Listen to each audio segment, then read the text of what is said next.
Okay, miserable, windy, wet day. So sod it. I'm going to go over and see a good friend, Ollie. He's been keeping koi for years and years and years.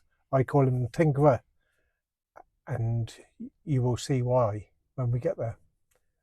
There's a lot going on in this pond. Let's see.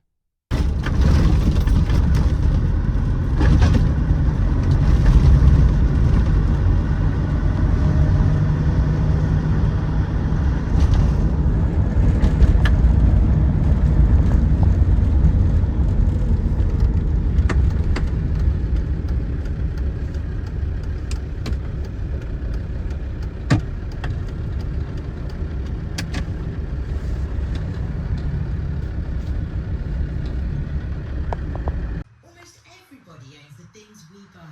Designer handbags, purses, clothes and sunglasses. Every type of gold, silver, jewellery and watches. What are you up to then, mate? Hello. Nothing now, I'm done. You're done, are you? I give up. You've had a bit of a tidy up, Ollie. Yeah, I have. Hey, you have had a proper tidy up. I have. I purchased tiles and fitted said tiles. Wow. Does make a hell of a difference, doesn't it? Yeah, smart.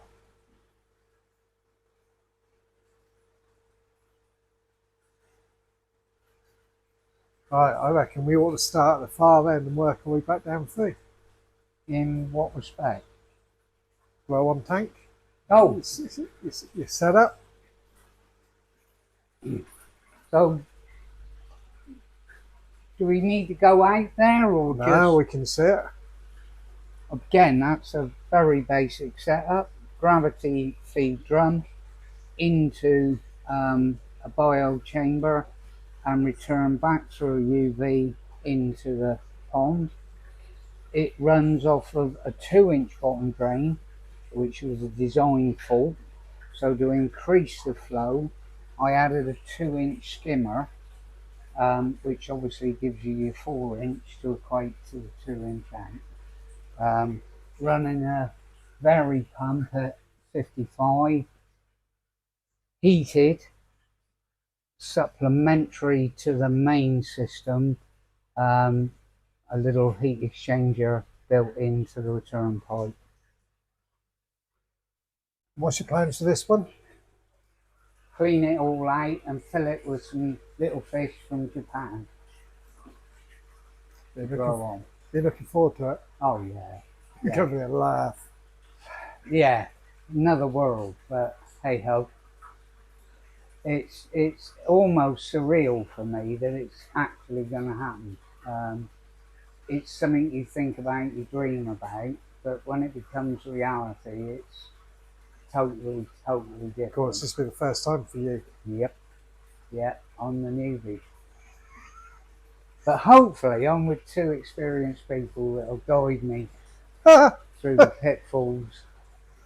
I think it's a bit like the whole koi aspect. Every time, even going over to Japan, I reckon every time you went over there, it'd be something different, something that you learn, something that you'll pick up on. Isn't that the appeal of the koi thing though, that it's constant learning from beginning with goldfish, as most people do, through to, yeah, hopefully a setup like this or whatever, but being able to appreciate the quality of nice koi, which then makes you appreciate a trip to Japan to enable you to purchase.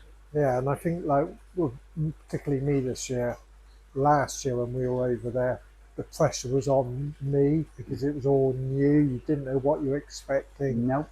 You walk around the corner and it's like, wow, this time it's taking it all away.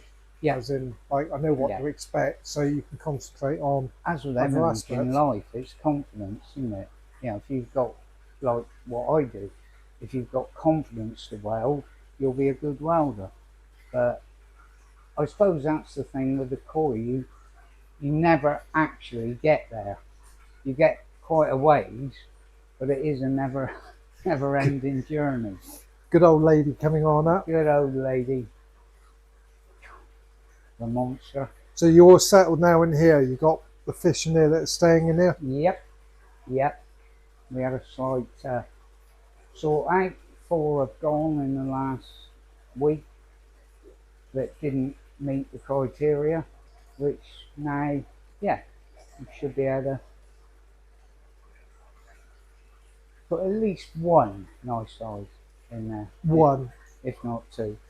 More than, yeah. Yeah. I reckon it'd be more than one. But for as certain. with everyone, it hinges on budget. It's a hobby, which, you know, it does limit. None of us have got endless pockets, but alongside that is the experience, which you've got to equate into it, and visually, you know what you've got. You see other people's ponds, but being able to go to Japan and compare the quality of what they've got, hopefully will give me a better understanding. What's on the hit list when you're over in Japan? Right at the top, a Kanoki koi, Asagi. Yep. Second, snow Asagi. Third, just a very good Asagi. Down to, Anything that takes your fancy at the time. yeah, a quality Showa, or maybe a Kohaki if I run out of options. Not a lover of Sankey's. Don't ask me why. Just, yeah. Like a nice Showa, mainly because of the unpredictability of them. Kohakis, I can appreciate a good one, but they're all, it's hard to choose between one and another one, if that makes sense. Yeah, I got to admit, apart from the Kahaki, the Sankey and the Sankey and the Showa are difficult fish, especially as a Tosai, to see Yeah. what it's going to come into. Yeah, which is again part of the learning curve. You learn to appreciate, not really looking for single coloured, as I've got a few already. So yeah, it's going to be Go Sankey or Sagi, which hopefully should give me enough options to find something applicable. So what's the size of the pond? 4,500 gallons, 20,000 litres. One single bottom drain, isn't it? One single bottom drain, one skimmer. Box liner, of course. Box liner from Mr. Matt Howe. What's your favourite now, Ollie? What, fish? Yeah. Lady, innit? Lady is the big Karashi guy. Get her to come up in a minute. It's funny how you get up on the top of the pond and how the fish go, hang on a moment, this isn't normal. Yeah. Yeah, probably.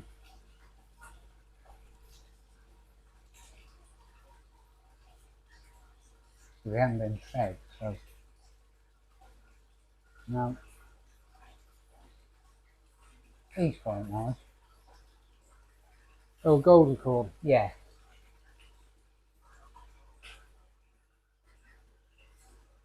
And the little shower you like, she's not the one now. The other thing as well, I've learned not to strive for perfection. That a perfect fish doesn't exist as such. Oh, bone of contention on that one. Yeah, but the reality is they're animals. They will suffer. They will be poorly. Like dogs, like cats. You've got to accept illness with any livestock. And as with everything in life, as it gets older, it deteriorates. You love your babies, don't you? I do. Come on, Mama.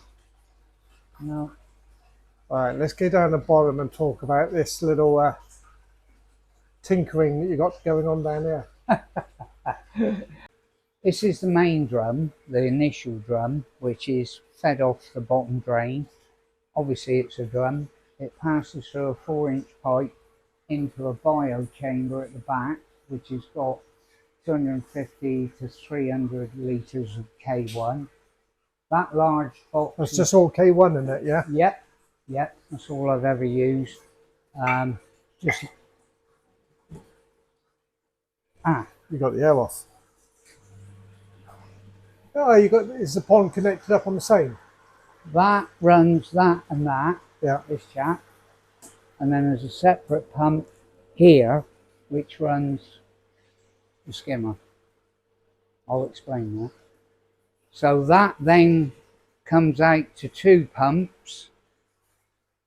One DM Vario Aqua 40 30,000, but that's on its lowest setting. And then a second pump, a small 10,000 Bermuda, that runs the heat exchanger for the central heating system. Both of them feed directly back into the pond. So this is all heated through A heat exchanger through electric, a central heating gas, Kehler gas, LPG, boiler. That's the boiler down there, I guess. down the bottom. Yeah. That's plumbed into a heat exchanger, which is beneath the drum. That's fed off of one 10,000 pump, and then there's a second, the Aqua 40 30, which basically just in straight back. But off of that is the feed for the protein skimmer, which also does the ozone. Polymers protein skimmer. Awesome bit of kit, but a lack of knowledge. Huge. And who do you talk to? There's no one. Same with the ozone, Matt. There's no one out there that understands it. And the instructions they give you are so basic. It is a massive, massive learning curve. Well, I know in the past, and I have, that's the Sander one, isn't it? Yeah. In the past, I've tried to make contact with Sander to get advice, and you never get any information come back, no Nope. correspondence. There is nothing out there. You have to, you have to teach yourself. And then the second half of the system is another drum filter, also provided by Mr. Matt Howie, as most of the equipment in here is. That runs off a skimmer, gravity fed through 4-inch pipe. That returns to the other half of the biofilter, which is also 250 to 300 litres of K1. Now the return from the protein skimmer is fed into that system, so it makes a continuous loop. So I see the little grey box down there with a cold dryer on it. Yep. What's that do? Basically the ozone needs completely dry air, or as dry air as you can possibly get to work efficiently. All pumps produce moisture due to the fact they heat the air when they're pumping it. So all of this is various bits of technology to extract the water out of the airline. The first stage is a spraying setup, which obviously comes from what I do. And then the second, the little grey box, is a Chinese item, and that actually takes the temperature of the air down to the point the water breaks off of it, and then it's got a solenoid valve to drain it. So what would happen then if you didn't have that? The ozone becomes very erratic.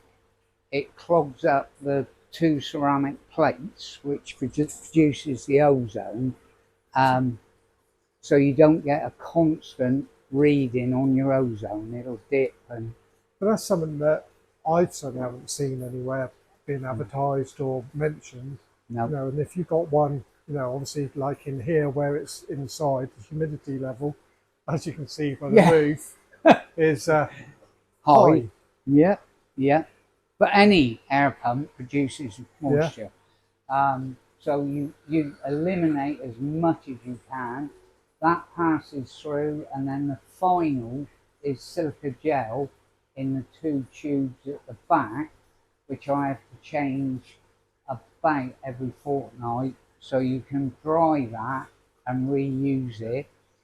Silica that's gel being what you get in your parcels to keep that's the moisture. brown tube there. Yeah, Yeah, well, that'll be bright orange when it's new and efficient. And then in front of that is the actual ozone unit. The bigger box of the two is the produces the ozone, and the little box is the redox potential, which basically measures and controls the level of ozone.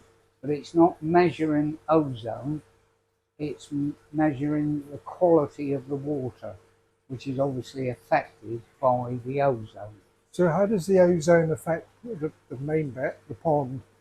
You know, what have you found Well, I after? I haven't got a UV, and as you all saw, there is no algae or any green. Um, so quality of water is unbelievably good. But as you know, I suffer from Good old drum.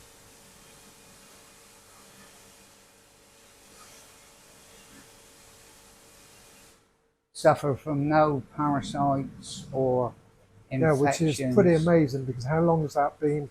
And 5 years, 5 years, and I've not never had to treat them once. once. And even when we did, because Ollie, you had the problem with your old liner splitting in the corners, so we had to basically drain it all down, move the fish out, put the new box liner in, and then put the fish in. Even with that extra amount of stress on the fish, you Fine. still never had any issues. No, no. And then also off of there's a second pump on the skimmer drum, which feeds the trickle filter, which was added this year, purely Do as you reckon that's made much difference?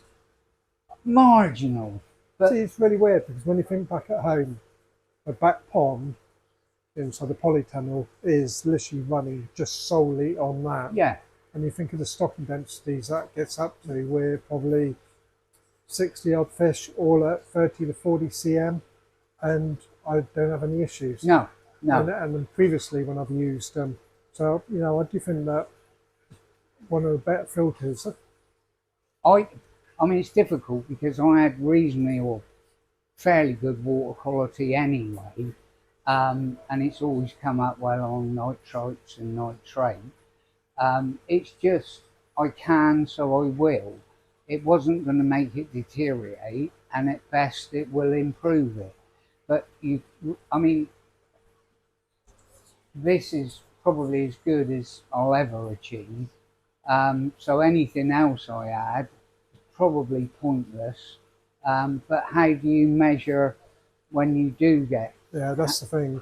How do you measure improvement?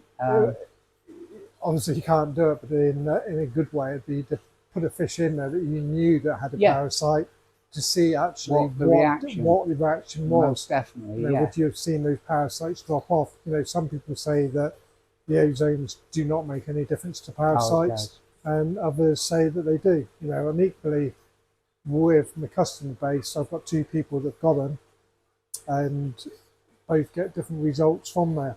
But I do wonder whether it's the understanding of it. You know, you can follow it by the letter and the instructions and not get the results that Yep. you get when you're actually tinkering with it. Well, it's taken me 5 years to work out it was the water in the air that was causing it to be erratic, and then it probably took me 3 months to resolve that. But the difference, it was always reasonably good, but I had to keep cleaning it, cleaning the probe. I can honestly say the last 4 months I haven't had to touch it, and it's regulating as I would want it to without issue. Probably the biggest, and I'm just saying what everyone else says, but the best change for me was the heating. Having that consistency of temperature. The second thing was probably the ozone, even though I knew it was a gamble due to its. And it's not a cheap gamble either, is it? No, it's not a cheap gamble at all. So your pond, roughly 20,000 litres. Yep. The ozone and the protein skimmer, how much was it? 4,500 to 5,000 in total. It's a lot of money, but then it doesn't take a lot of fish to lose or ruin No. to get your No. money back on it. And my whole thing with all of this has been the health of the fish. Everything I've done, designed, and as Matt knows, when I started, the quality of the fish I had, unbeknown to myself, was awful, absolutely awful. But I've progressed over the years, and I've now got an understanding, but I've also got a pond which is a pleasure to look at. It's your passion at the end of the day, isn't it? You know, Yeah, you work hard yeah. and This you is the don't play outlet. hard, but you enjoy your hobby. Yeah, I do. You know, and you look after them. And as much as a hassle as the ozone's been, I've enjoyed the challenge of sorting it out, and in some respects, having no knowledge and having to work it out has added to that achievement, if you like. But yeah, so that's sort of the basics of it. So we're all ready now then for Japan. All your job's done. It's all tidy. Yep, well, I've got to finish scraping the tiles, but yeah, other than that, we're there. It's all running smoothly.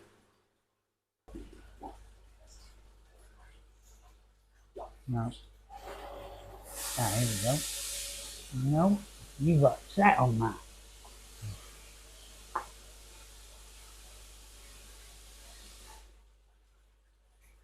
What are you feeding them?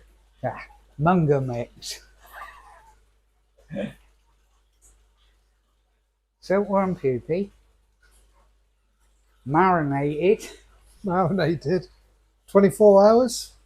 About that, yeah.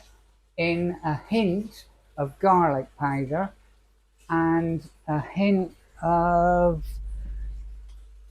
Gordon Bennett spirulina powder, and then a drop of colour food mixed in.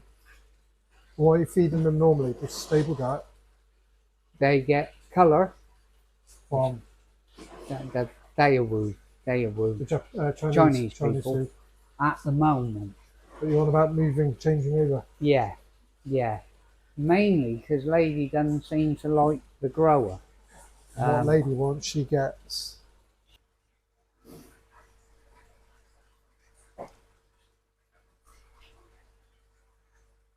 So how many days we got left, or weeks? 14. 14? Yeah. No. Yeah. Just over, isn't it? Just over. Friday. 14 Friday. So it's 16. This can be good. So Yeah. next time people are going to see you on YouTube will be In Japan. in Japan. Yeah. That'll be the one once we get on the plane. I know, Then that's reality. you know all the problems I've had with the tickets and whatnot. But getting on the plane, sitting in the seat, and then it'll be the sigh of relief, and then it'll be getting Do it. off at the other end. Do it. Yeah. Yeah, the rest of it is, yeah, can deal. Well, thank you, Lady. A monster. And thanks, Ollie. More than We'll welcome. see you all soon. Well, there you go. Ollie, aka the Tinkerer. And he's definitely tinkered around with that lot. That's some pipe work. But he's uses his imagination, uses Google, does a lot of research, and boy, is it one filtration system. And the ozone, like I said on the video, I don't think that the ozone gets enough publicity. Yeah, I know it's a big expense, but if you can have a pond for 5 years with multiple fish coming in and going out and not having one parasite issue, there's got to be some fact in it. Hey, there's a big old expense. But anyway, guys, that's me done for the day. Off home, light the fire, and now spend the next 3 weeks turning this into a video. And then by then, we'll be getting ready to go to Japan. And I can't wait. So please like, share, subscribe, all those usual things that every YouTuber says. It does make a difference. Take care for now. Bye bye.